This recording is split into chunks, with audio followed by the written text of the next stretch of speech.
Halo Sobat Siber, berjumpa lagi di kanal YouTube Siber Gorontalo Menyapa. Kenali hukum dan jauhi hukuman. Kali ini saya dengan selebgram Salsabila kedatangan tamu yang luar biasa tentunya. Beliau adalah orang yang telah expert di bidang perlindungan perempuan dan anak. Langsung saja kita sapa beliau, Ibu Ibda Aristiagani, Sarjana Hukum. Halo Bu, apa kabar? Alhamdulillah, baik Pak Erol. Terima kasih Bu. Jadi kali ini kita akan membahas tema tentang penipuan online berkedok asmara di medsos. Jadi semakin penasaran kan Sobat Siber yang ada di rumah? Ya. Jadi di tema kali ini kita akan bertanya ke Ibu Aristia. Ya. Kenapa begitu Bu, di perkara-perkara seperti ini kebanyakan yang menjadi korban itu adalah perempuan? Iya. Selama ini kita tahu bersama ya, perempuan itu masuk di kategori rentan. Iya. Jadi kenapa ke kategori rentan? Kemungkinan ya, perempuan lebih sering mengedepankan perasaan daripada logika. Jadi kalau laki-laki biasanya di situasi terburuk pun mereka masih bisa pakai logika. Tapi perempuan agak sulit ya. Iya, benar benar. saya. Apalagi Iya, kalau benar. sudah melibatkan perasaan. Ya, biasanya cepat baper, gampang dibujuk, gampang dirayu, gampang dipengaruhi. Olehnya itu banyak perempuan yang jadi korban tindak pidana. Jadi benar demikian ya, Salsa ya? Iya, Salsa benar. sering mengedepankan Perasaan ketimbang jadi kayak logika. kalau pikiran tuh nanti aja deh, yang penting perasaan dulu gitu. Oh, Jadi begitu gampang ya. baper, bener. Oke. Itu bener-bener. Untuk Bu Asri, saya menangkap poin bahwa perempuan lebih mengedepankan perasaan ketimbang logika. Nah, Betul. mungkin melalui kanal ini dan Sobat Siber di rumah juga ingin mengantisipasi kejadian serupa. Apakah bisa seorang perempuan menggunakan logika ketimbang perasaannya? Jadi hal ini akan diputar seperti itu agar mengantisipasi kejadian-kejadian yang penipuan berkedok asmara di medsos ini. Jadi tergantung si perempuannya dan tergantung kondisinya ya. Oke. Kadang dia menjadi korban karena ketidaktahuan dia, Oh ya. karena Betul. terbawa perasaan, karena baper tadi. Iya, baper. Jadi tapi memang di masyarakat kita ketika dia menjadi korban, sanksi sosialnya lebih ke perempuan ini. Lebih ke perempuan. Iya, karena memang dari perempuan sendiri kan menyimpan rasa malu yang besar dan bebannya sebagai perempuan itu tadi Bu ya. Betul, dari sisi psikologis juga. Oke. Salsa mungkin dari kesehariannya atau mungkin dari pengalaman pribadinya, apakah ada orang terdekat yang pernah mengalami hal serupa? Kalau dari Salsa sendiri tuh alhamdulillah nggak pernah. Cuman kalau dari orang terdekat itu sahabat Salsa sendiri pernah. Iya. Jadi orang yang teridentifikasi ya, Iya. berpacaran mereka berdua. Jadi teman Salsa nih pacaran nih sama mantan yang dulu. Terus pas putus tuh ya diancam-ancam gitu loh. Kayak kamu kalau gak mau putus nih aku iniin aku. Jadi semua perkataannya tuh berupa ancaman kalau misalnya dia tuh gak mau nurut gitu. Jadi kayak dia juga bingung gitu. Jadi kasihan. Nah, jadi untuk wawasan untuk Sobat Siber juga, kejahatan penipuan bermodus asmara di medsos seperti ini dapat dikelompokkan menjadi dua kategori ya. Jadi kategori yang pertama itu adalah kejahatan yang diduga dilakukan oleh orang yang teridentifikasi, bisa berupa pacar, bisa berupa orang dekat yang ada hubungan emosional, Betul. dan yang berikut ada orang yang tidak teridentifikasi. Kenal cuma di medsos. Kenal cuma di medsos, berkenalannya hanya melalui platform Facebook, Instagram, kemudian berkomunikasi dan melakukan hal-hal yang di luar batas kewajaran seperti tadi. Jadi yang belum pernah ketemu. Yang belum pernah gitu. ketemu, itu yang tidak teridentifikasi. Orang-orang asing gitu Iya. ya masuknya. Betul. Dan kejadian seperti ini salsa pada prinsipnya apabila ini dialami oleh pribadi maupun oleh orang terdekat, ini bisa dilaporkan ke Subdit 5 Tipit Siber Direktorat Reserse Kriminal Khusus Polda Gorontalo. Oh, jadi dia bisa dilaporin ya? Bisa. Oh, bisa dan- dilaporin. Iya, ada ketentuan hukum yang mengatur juga. Iya. Nah, kita lanjut ke Bu Asri. Izin Bu, kalau misal kejadian seperti ini dialami oleh seorang perempuan, nah, bagaimana treatment terhadap perempuan ini agar kemudian dia bisa bangkit begitu. Jadi banyak masyarakat kita nih tertipu dengan terjebak ya dalam bujuk rayu, tipu muslihat dari para pelaku tindak pidana di media sosial. Mereka tergantung sasaran atau targetnya. Kalau targetnya perempuan, biasanya mereka bikin akun fake yang profilnya ini sering terjadi. Ya, yang profilnya semenarik mungkin. Jadi bisa kalau targetnya perempuan, mereka ambil profil fake yang ganteng, tinggi, yang dan keker gitu, yang ganteng-ganteng gitu kayak, pokoknya baru dilihat, yang dari jauh dilihat kayak, wah langsung klik nih, gitu, langsung follow. Padahal pada prinsipnya gimana itu pasti. Dan mereka biasanya pakai basic pekerjaan dari abdi negara, TNI, Polri atau abdi negara yang lain biar si korbannya lebih tertarik dan menumbuhkan rasa percaya ke korbannya. Nah, beda lagi kalau targetnya laki-laki. Perempuan, laki-laki ya, betul. Jadi mereka bikin yang perempuan yang seksi-seksi ya. Bisa dicatut ya. Dari selebgram ya. Iya, biasanya banyak tuh kan contohnya Salsa sendiri. Foto Salsa diambil terus buat tipu-tipu orang, pacaran-pacaran kayak. Jadi orang-orang tuh pacarannya yang mereka tahu ya sama Salsa, padahal tuh akun fake yang pakai foto Salsa. Sampai dibilang, ini aku pernah pacaran sama kamu loh, kamu minta uang pulsa sama aku 200.000. Nah, bagaimana tuh Kak Asri? Itu kalau dikasih gimana tuh Kak Asri? Kalau nggak dikasih kan, gimana tuh? Jadi kan aku kayak, lah aku nggak tahu apa-apa. Iya, kamu tuh sering teleponan sama aku, tapi suaranya cewek, kadang gitu. Oh, bisa dibikin ya? Bisa, pakai voice changer apa aku lihat-lihat di. Nah, tuh sobat siber di rumah bisa. Nggak ada yang nggak mungkin sekarang dunia digital. Iya, jadi kalau cuma teleponan, aduh, itu bisa diubah-ubah deh sekarang. Jadi jangan gampang percaya gitu. Iya. Intinya ya jangan gampang percaya sama orang yang nggak kita kenal. Betul. Orang yang kita kenal pun belum tentu bisa. Iya ya. Bisa juga nanti jahat sama kita kan. Betul. Apalagi orang yang kita tidak kenal.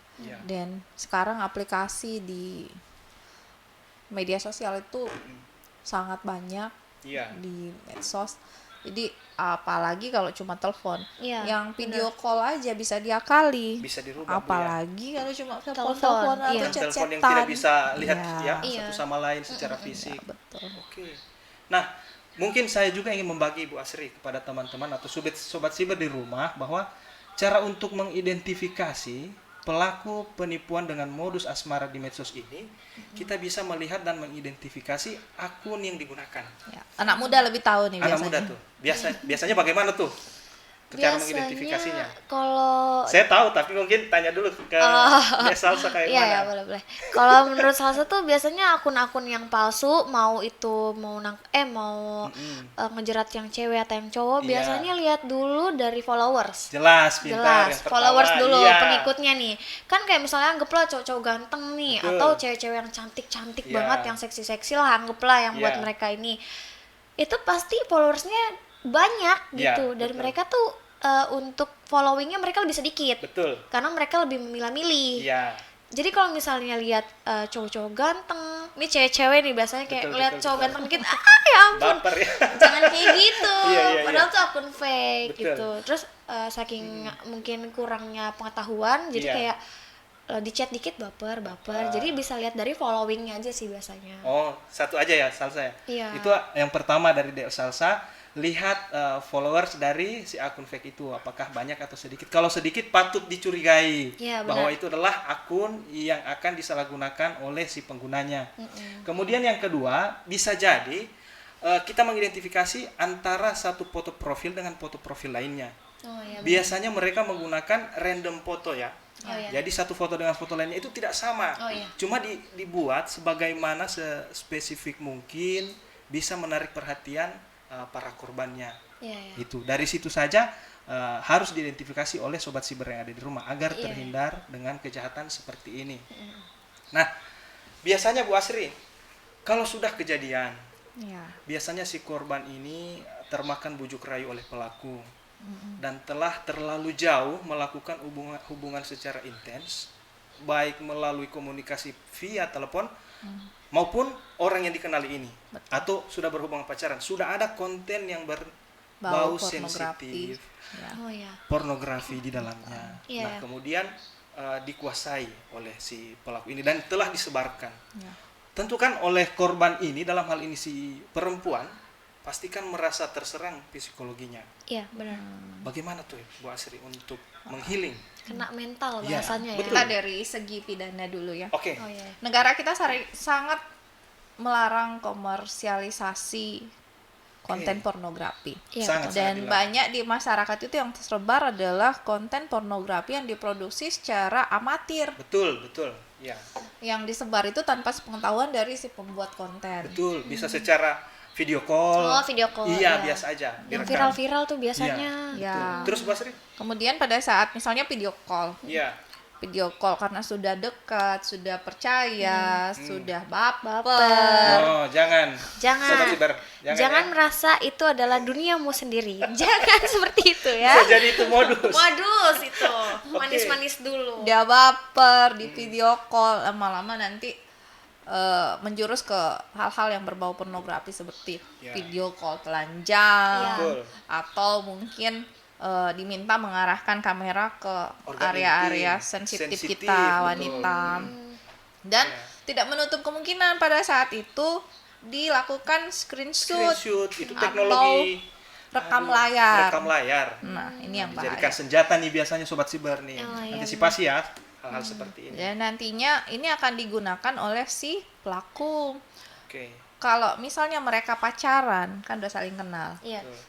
Ketika hubungan itu selesai, ini jadi mantan pacar kan. Nah, Iya. ini Nah, tidak menutup kemungkinan ada dendam pribadi. Iya. Kayak teman Betul. salsa yang kemarin.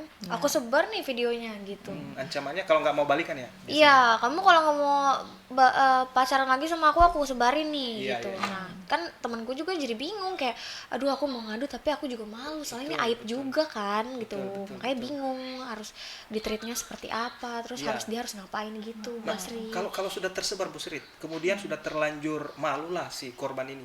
Bagaimana dia secara personal apa yang harus dilakukan? Ya, kalau sudah tersebar, Iya. ya jangan panik ya. Yang pertama ya. Dan panik ya. Jangan panik guys. Panik.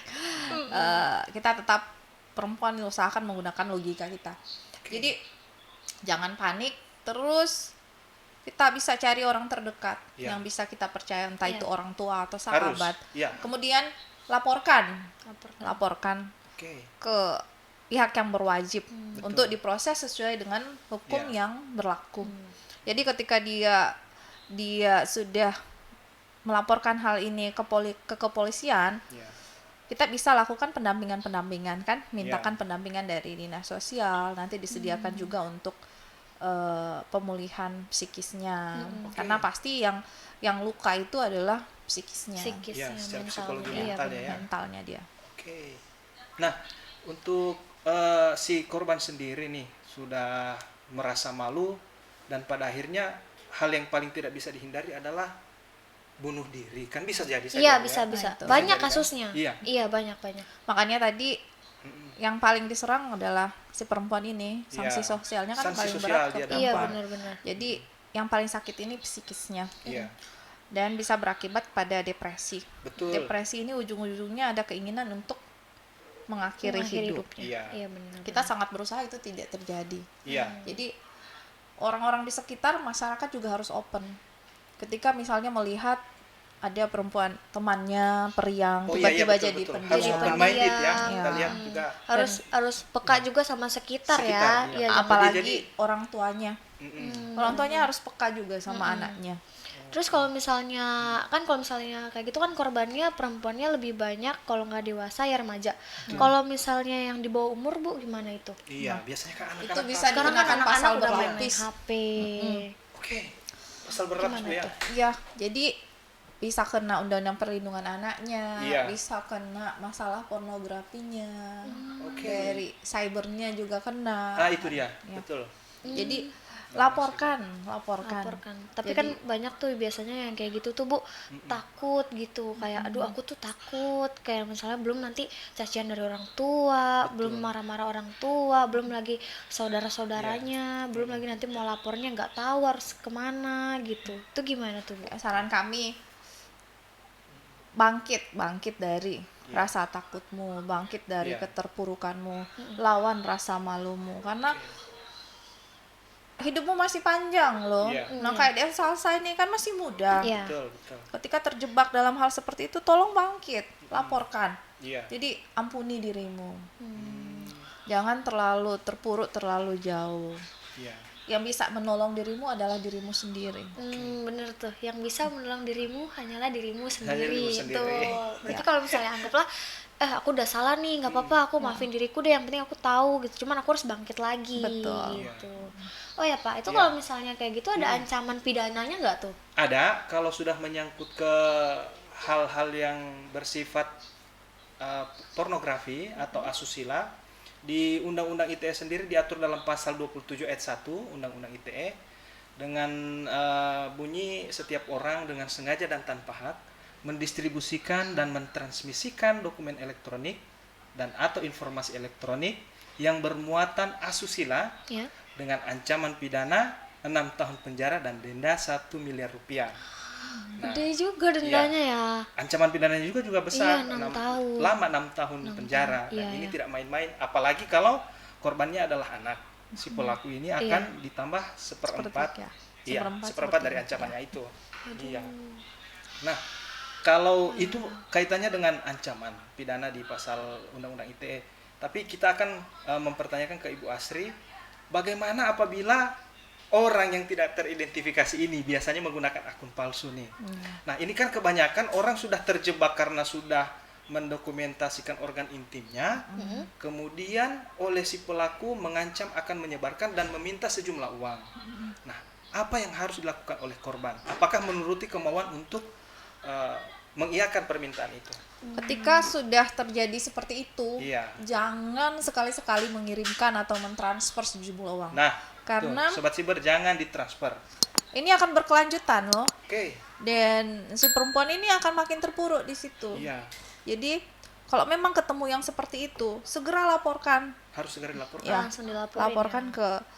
Nah, pemerintah juga tidak tinggal diam ya, Pak Erol ya. Jadi di kita tuh ada P2 TP2A. Nah, apa tuh P2 Pusat TP2A? Pelayanan Terpadu Perlindungan Perempuan dan Anak. Jadi di situ sudah lengkap. Terpadunya itu di situ ada polisinya, ada dari dinas sosialnya, ada kejaksaannya, ada pengadilannya. Jadi datang ke situ disediakan juga untuk psikiaternya, psikolognya ya, psikolog. Jadi ketika belum siap untuk melapor ke kepolisian, mungkin mentalnya belum siap ke kepolisian, masih takut. Datang dulu ke situ, bisa didampingi orang tua, jadi atau sama ibaratnya teman. step 1-nya tuh ke situ dulu gitu ya. Nanti bisa koordinasi dulu, bisa sekedar curhat dulu. Nanti langkah selanjutnya bisa dibicarakan lagi. Nah, mungkin Salsa juga dengan saya kalau mungkin ada kejadian serupa, kami akan ke mana alamat kantornya itu, Bu? P2 TP2A tadi. P2 TP2A itu ada di provinsi, kemudian ada juga di kabupaten kota. Di tingkatan provinsi ada, di tingkatan kota, kabupaten kota ada. Dan itu, Bu, sinergi antara kementerian dan lembaga dan kedinasan. Bu, ya, kepolisiannya ada, ada, dari dinas perlindungan perempuan dan anak ada, dinas sosial ada. Dan nanti kalaupun akhirnya melaporkan, berkeputusan untuk melaporkan masalah ini ke pihak kepolisian, akan didampingi sampai dengan tahap selesai. Sampai dengan tahap selesai. Jadi nggak sendirian ya, Bu? Enggak. Tuh. Salsa apa? Mungkin nggak bayar ya, Kak? Iya. Mungkin pertanyaan saya dengan Iya Salsa. kan, maksudnya kan yang kena kan maksudnya teman-teman Salsa nih mungkin banyak yang muda-muda juga, mungkin yang banyak yang belum cerita, cuman siapa tahu nonton ya teman-temanku, kan nggak usah takut gitu. Makanya kayak itu tuh gratis kah atau gimana? Gratis karena difasilitasi oleh pemerintah. Keren ya. Sampai sekarang pun untuk visum kita gratis kok. Waduh, mantap ya untuk kejadian serupa ya, asusila seperti itu. Nah, tadi ada yang belum dijelaskan tuh, Bu. Kalau misalnya kan banyak nih sudah ngancem, kemudian sudah minta, terus dikasih, itu nggak minta lagi, Bu ya? Biasanya sih, Bu, kalau sudah minta sekali pasti minta lagi. Si pelaku minta lagi. Sampai kapan dia berhenti? Kalau tidak dilaporkan. Sampai kalau tidak dilaporkan. Kalau dilaporkan baru dia mungkin berhenti. Artinya kalau dia dilaporkan perbuatan kejahatannya, baru dia berhenti. Nanti harus ada penanganan kepolisian, Bu ya. Tergantung sih konteks kasusnya. Tapi kami harapkan kepada masyarakat atau perempuan-perempuan semuanya, ketika ketemu dengan seperti itu, tolong langsung laporkan. Langsung laporin guys. Jangan setelah jadi korban sana sini, setelah ditipu, setelah diperas, baru melapor. Kan ujung-ujungnya tetap melapor juga. Iya. Makanya kalau mau pas dari awal-awal itu udah ngerasa dijebak, udah takut, gak apa-apa. Yang penting laporin aja dulu gitu ya Bu. Maksudnya biar nggak terlalu berlarut-larut mungkin. Iya, betul. Iya Pak. Terus kalau buat cara menghindarinya tuh gimana Bu? Ya, betul itu. Jangan percaya sembarangan orang. Jangan percaya sembarangan. Betul, apalagi yang kita tidak kenal, cuman kenal di medsos. Betul. Di medsos ya paling mereka biasanya tuh pendekatannya persuasif ya. Iya. Bujuk, Betul, rayu. betul. Iya, setuju itu, Bu. Telepon, chat, ya. Dia rebut Apa simpati. itu namanya? Sleep Yang call. asik. Jadi biasanya gini ya, modus-modusnya ini ada yang pernah kena juga tuh yang viral tuh. Jadi dia awalnya kenalan di Facebook tuh Pak. Di Facebook dapet cowok ganteng. Oh chatting-chattingan nih. Terus coba mana foto kamu, kirim. Ya namanya akun fake kan, kirim aja. Iya, yang pokok menarik aja kan. Iya. Terus? Nah udah gitu berlanjutlah dari Facebook tuh ke WhatsApp. Boleh nggak minta nomor WhatsApp kamu? Oh boleh. Chattingan makin intens nih. Betul. Aku mau teleponan dong gitu. Oh boleh teleponan. Kan misalnya yang ditipu cewek, berarti yang ngaku-ngaku cowok. Iya betul. Nah cowok ini kan walaupun di fotonya ganteng, tapi kan tetap penipunya cowok. Jadi suaranya cowok. Betul. Jadi kayak ditelepon-telepon, kayaknya kurang deh kalau telepon deh, video call yuk gitu. Nah video call. Nah biasanya sebelum video call tuh kayak ibu tadi bilang dibujuk rayu dulu, sampai akhirnya itu nanti anggaplah di screenshot atau di video-videoin itu di screen sampai record ke konten pornografi. Iya, itu biasanya langsung diambil uangnya. Itu berarti emang dari gombalan sih, cewek ini rentan gombalan ya. Karena mengedepankan itu tadi Bu ya, perasaan, logikanya, kebaperan. Tuh guys. Hati-hati ya guys ya. Betul boleh gampang baper. Disampaikan Dek Salsa tadi kalau semuanya pasti bermula dari media sosial Facebook, kemudian Instagram. Mereka mau mengajak ke percakapan lebih intens lagi, ke WhatsApp. Dan banyak Pak, nggak cuma itu, ada aplikasi sekarang dating apps namanya. Wah, itu aplikasi seperti apa deh? Aplikasi pencari jodoh. Cuman Salsa nggak mau sebutin aplikasinya ya, cuman banyak. Itu lebih itu lagi, jadi kalau kita tertarik kita bisa swipe kanan kiri gitu. Nah itu lebih bahaya lagi. Karena itu bisa ketemuan dan amit-amitnya kita malah bisa divideoin langsung gitu kan. Jadi Salsa antisipasi juga buat followers Salsa juga. Hindari, iya. Jangan sendirian, pokoknya apapun itu cerita ke orang-orang deh. Jangan jadi pribadi yang tertutup. Bu, mungkin ada pesan-pesan tidak untuk sobat siber yang ada di rumah, untuk bagaimana kemudian menumbuhkan rasa mawas diri, kepercayaan diri ketika telah kejadian seperti ini, dan atau bagaimana cara untuk mentreatment apabila dia telah terpuruk. Ketika sudah kejadian tadi ya kita sebut jangan panik. Dan itu saja, tetap satu itu laporkan.